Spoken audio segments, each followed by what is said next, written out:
La table du restaurant était dressée avec un soin que Raphaël n'avait jamais apporté à personne. Il était arrivé 40 minutes en avance, avait réarrangé les couverts à 3 reprises, avait demandé à la serveuse de remplacer la bougie à moitié consumée, et maintenant, il était assis là, lissant le col de sa chemise bleu marine achetée le matin même avec son dernier sou du mois. Ce n'était pas un restaurant cher. C'était le plus agréable qu'il puisse se permettre. Et pour Raphaël, c'était déjà plus que tout ce qu'il avait offert à qui que ce soit ces 5 dernières années. Raphaël avait 34 ans et des mains de forger par le travail depuis son plus jeune âge, menuisier. Il travaillait dans un petit atelier au fond d'une impasse du quartier de Lapa à São Paulo. L'odeur du bois était si imprégnée dans sa peau qu'il ne cherchait même plus à la dissimuler. Il prenait 2 douches avant chaque réunion, et même alors, il sentait encore le vernis à ongles vibrer dans ses pores. Avec le temps, il avait appris à en rire. Mais intérieurement, chaque fois que quelqu'un fronçait le nez en sa présence, Raphaël se ratatinait un peu plus. Il n'était pas laid. Il avait des yeux marron foncé, de ceux qui mettent du temps à s'ouvrir et qui, une fois ouverts, ne se referment plus. Il avait de larges épaules, la peau mate et un sourire timide qui semblait toujours arriver trop tard. Le problème de Raphaël n'a jamais été son apparence. Le problème de Raphaël, c'est qu'il ne trouvait pas sa place là où les autres attendaient de lui. Sur les applications de rencontres, il était ignoré. Les rares fois où il parvenait à engager la conversation, l'intérêt s'éteignait dès qu'il mentionnait son métier. Ah, charpentier, sympa. Et puis le silence ? La conversation s'éteignait comme une bougie qu'on n'a pas soufflée, faute d'oxygène. Les femmes qu'il rencontrait en personne ne faisaient pas exception. Elles le regardaient de haut, comme on regarde par-dessus une clôture trop basse pour être remarqué. Sa mère, Donna Célia, une femme de 62 ans qui repassait encore le linge des autres, répétait toujours la même chose. « Tu es trop bon pour ce monde, mon fils. Et le monde n'aime pas les gens bien. Il aime ceux qui font du bruit. » Raphaël souriait, mais ces mots le blessaient comme une vieille vérité que personne ne souhaite répéter. Et puis Camilla est apparue. Elle apparut sur une application que Raphaël songeait déjà à supprimer. Sa photo était simple, cheveux attachés, chemisier clair, un sourire discret où ses yeux en disaient plus que sa bouche. Sa bio disait simplement « Je ne cherche pas la perfection, je cherche une présence ». Raphaël lut cela 3 fois. Il sentait que cette phrase désignait un lieu. Et il avait envie d'y entrer. Leur conversation commença lentement. Des messages courts, presque timides, comme 2 animaux qui se rencontrent dans une clairière, sans savoir si l'autre va s'enfuir ou rester. Camilla était institutrice, elle enseignait en CM2. Elle parlait de ses élèves comme s'il s'agissait de ses propres enfants. Et Raphaël, sans s'en rendre compte, se mit à attendre que son portable vibre à son nom, comme on attend la pluie après une longue sécheresse. Après 3 semaines de discussion, il prit son courage à 2 mains et l'invita à dîner. Elle accepta, et Raphaël sentit sa poitrine se gonfler d'une émotion indéfinissable, peut-être de l'impatience, peut-être de la peur, peut-être les 2 à la fois, comme toujours, et maintenant il était là, assis, la bougie allumée, les couverts bien alignés, la chemise neuve, et son cœur battait à tout rompre, comme s'il voulait s'échapper de son corps. Camilla arriva à 8h12. Elle portait une simple robe vert foncé, des sandales plates et de petites boucles d'oreilles argentées. Lorsqu'elle s'assit à table, Raphaël réalisa qu'elle était encore plus belle qu'en photo, d'une beauté discrète. Elle était belle comme une chanson qu'on entend en fond sonore et dont on ne réalise la présence que plus tard. Les premières minutes furent un peu gênantes. Il laissa tomber sa serviette. Elle rit. Il s'excusa. Elle dit qu'elle aimait les gens qui laissaient tomber des objets, car cela signifiait qu'ils étaient présents, et non pas qu'ils jouaient la comédie.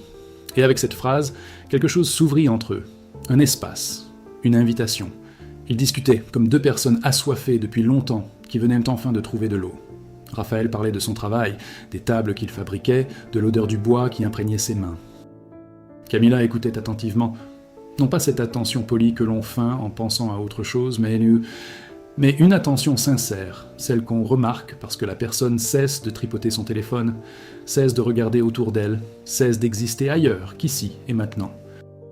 Elle parlait de l'école, des enfants qui arrivaient parfois le ventre vide, des cahiers partagés en 2 entre 2 frères et sœurs, des mères qui se présentaient aux réunions avec des cernes si profonds qu'on aurait dit qu'on les y avait enfoncés à la pelle.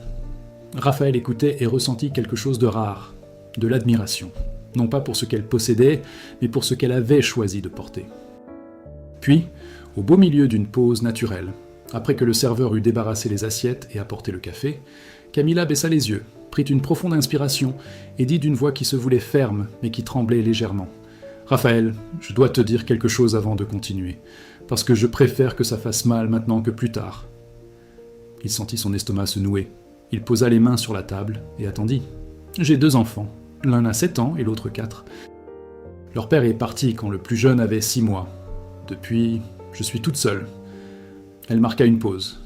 Elle le regarda avec un sourire qui n'était pas un sourire de joie, mais un sourire de protection, d'auto-protection, une armure forgée par l'expérience. « Alors n'hésitez pas à partir maintenant. Je comprends vraiment. C'est déjà arrivé. Ce ne sera pas la première fois. » La phrase tomba sur la table comme un verre qui se brise dans le silence. Raphaël ne bougea pas. Il la regarda et vit, derrière cette formule apprise par cœur, tout ce qu'elle n'avait pas dit. Il revit les nuits où elle avait dû pleurer après avoir couché les enfants. Il revit les hommes qui s'étaient levés et étaient pas partis sans se retourner. Il revit la honte qu'elle avait ravalée tant de fois qu'elle faisait partie d'elle. Et il revit du courage. Un courage absurde, silencieux, de celui qui ne réclame pas d'applaudissements. Raphaël regarda ses mains. Des mains rugueuses, tachées de vernis, marquées de petites cicatrices de scie et de clous. Et il se souvint de toutes les fois où on l'avait méprisé, de toutes les fois où l'on avait décidé qu'il n'était pas à la hauteur avant même de le connaître, de toutes les fois où il avait été réduit à un emploi, un compte en banque, une apparence qui ne correspondait à aucun critère. Et il comprenait Camilla, pas avec sa tête, avec tout son corps. « Je ne partirai pas, » dit-il. Et sa voix ne tremblait pas. « Je sais ce que c'est que d'être rejeté avant même d'être connu, et je ne te ferai pas subir ça. » Camilla cligna des yeux. Ses yeux s'embuèrent de larmes, mais elle ne pleura pas. Elle resta là, silencieuse, à regarder l'homme aux mains épaisses et à la chemise neuve, et quelque chose en elle, quelque chose qui avait été enfermé avec 3 clés et jeté au fond d'un puits, s'agita. Ils sont restés au restaurant jusqu'à la fermeture. Non pas parce qu'ils sortaient ensemble, mais parce qu'ils apprenaient à se connaître. 2 inconnus qui portèrent des blessures similaires et qui, pour la première fois, n'avaient ne plus besoin de les cacher. La deuxième rencontre fut différente. Camilla l'invita à passer un samedi après-midi au parc près de chez elle. À son arrivée, il trouva 2 garçons qui couraient pieds nus dans l'herbe. L'aîné s'appelait Pedro, le cadet, Théo. Pedro avait un visage grave et méfiant, avec cette expression qu'ont les enfants lorsqu'ils apprennent trop tôt que les gens partent. Théo était tout le contraire. Il riait de tout, trébuchait et serrait dans ses bras quiconque se baissait à sa hauteur. Raphaël se pencha. Théo le serra dans ses bras avec la force démesurée d'un enfant de 4 ans, sans le moindre doute. Pedro, à distance, les observait, les bras croisés. Raphaël, sans forcer les choses, s'assit dans l'herbe, sortit de sa poche un petit cheval de bois qu'il avait sculpté la veille à l'atelier, et le déposa entre eux. Pedro regarda. Il ne bougea pas, mais ses yeux ne quittèrent pas le cheval. En fin d'après-midi, lorsque Camilla appela les garçons pour qu'ils partent, Pedro s'approcha lentement, prit le cheval et, sans un mot, le glissa dans la poche de son short. Il regarda Raphaël d'un air qui n'était pas encore celui de la confiance, mais plutôt celui de la permission. C'était comme s'il disait « Tu peux revenir, mais je te surveillerai. » Raphaël est revenu le samedi suivant, et le suivant encore. Il commença à fabriquer des objets pour les garçons, une épée en bois pour Pedro, un bateau pour Théo. Puis, une petite bibliothèque pour leur chambre, que Camilla avait tenté d'assembler elle-même avec des pièces inadaptées, achetées dans un magasin bon marché. Raphaël démonta tout, mesura, coupa, ponça et remonta le tout. Une fois terminé, Camilla s'appuya contre le mur et contempla la bibliothèque, comme si elle voyait autre chose. « Personne n'a jamais fait ça ici, » dit-elle presque en chuchotant. « Personne n'est jamais resté assez longtemps pour monter un meuble. » Raphaël ne répondit pas. Il rangea simplement ses outils et demanda si les garçons avaient déjà dîné. La transformation ne s'est pas faite d'un coup. Il n'y a pas eu de baiser digne d'un film, de déclaration fracassante, ni d'instant où le monde s'est arrêté. La transformation s'est déroulée comme dans la vraie vie, lentement, par à coups, avec peur et foi à la fois. Il fallut 3 mois à Pedro avant qu'il ne l'appelle par son nom. Jusque-là, c'était « il » ou le garçon. Le jour où il prononça « Raphaël », sa voix était basse, presque voilée, comme si l'on tâtonnait un mot dangereux. Raphaël fit semblant de ne pas entendre. Mais il alla dans la salle de bain et pleura, le visage enfoui dans une serviette. Camilla avait peur, elle aussi, peur de faire confiance, peur d'avoir besoin de quelqu'un, peur de se réveiller un jour et de trouver l'autre côté du lit à nouveau vide. Il y avait des nuits où elle se repliait sur elle-même sans raison, répondait par monosyllabes, créant une distance comme si elle creusait un fossé. Raphaël ne reculait pas, mais il n'avançait pas non plus. Il restait là, présent, tel un mur inébranlable, mais qui ne se retient pas non plus. Et c'est ainsi que Camilla a appris une chose que personne ne lui avait jamais enseignée, qu'il existe des gens qui restent, que rester n'est pas une faiblesse, que la présence est la forme d'amour la plus rare. Une nuit, des mois plus tard, Théo tomba malade, forte fièvre, corps épuisé, regard vitreux. Camilla appela Raphaël à 11h du soir, la voix tremblante. Il arriva 20 minutes plus tard, avec des médicaments, une perfusion et des vêtements de rechange sur la banquette arrière de sa vieille voiture. Il passa la nuit entière sur le canapé, Théo sur les genoux, lui chantant une chanson que sa mère lui chantait quand il était petit, une chanson qu'il croyait avoir oubliée. Au lever du soleil, une fois la fièvre retombée, Pedro entra dans la pièce en se frottant les yeux. Il vit Raphaël endormi sur le canapé, Théo blotti contre lui. Pedro monta sur le canapé, s'allongea de l'autre côté et posa sa tête sur le bras de Raphaël. Camilla les trouva tous les trois ainsi, immobiles, ensemble.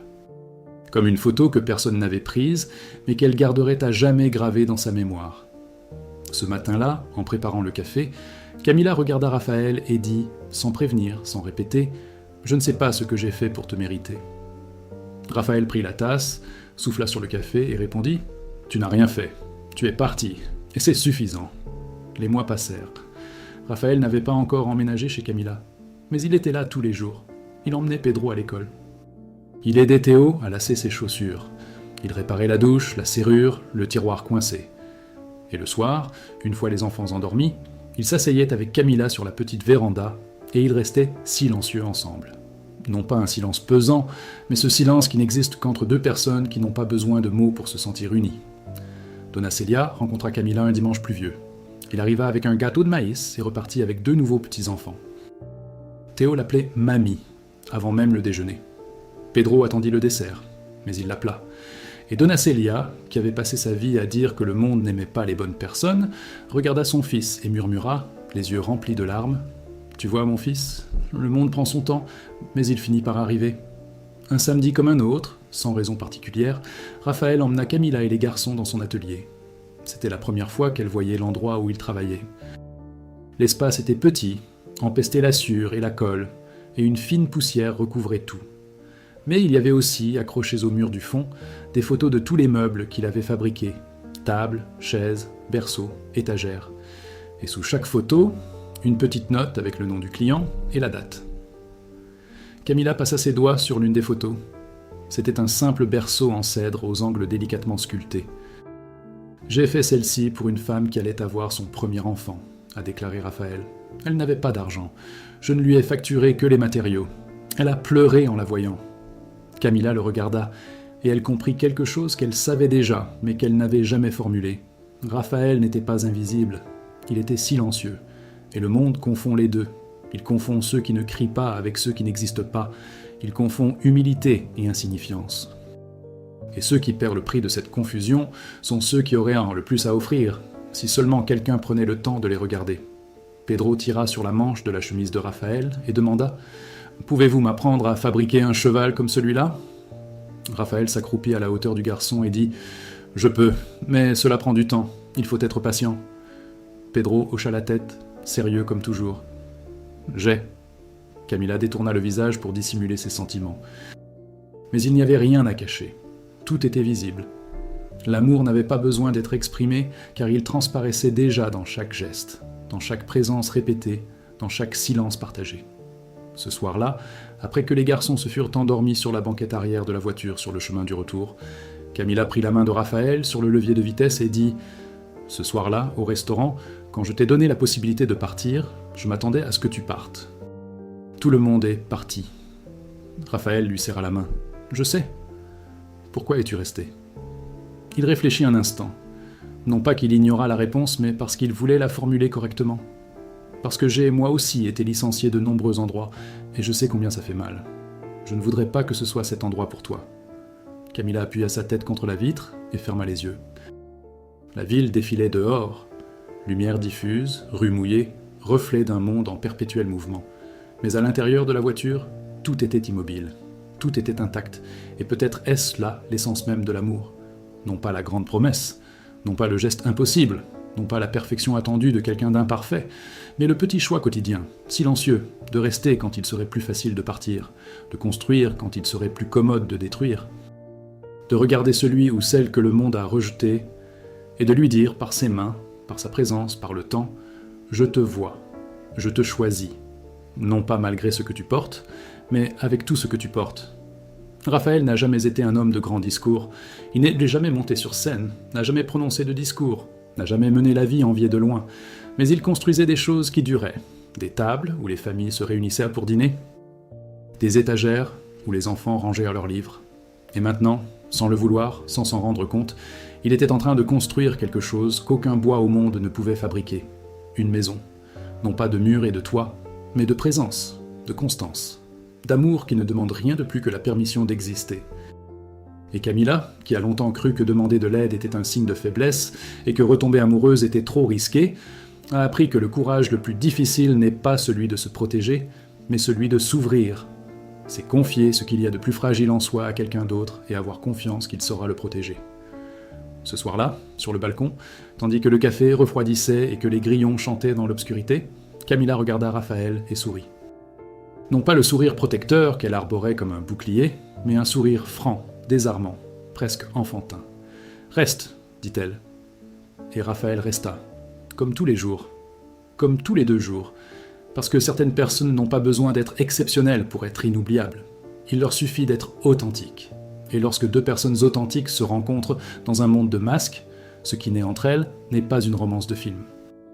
C'est quelque chose de plus profond, quelque chose sans musique ni générique de fin, quelque chose qui se poursuit après que l'écran s'éteigne, après la fin de l'histoire, après le silence du narrateur. C'est la vie, simple, imparfaite, silencieuse. Et enfin, c'est terminé.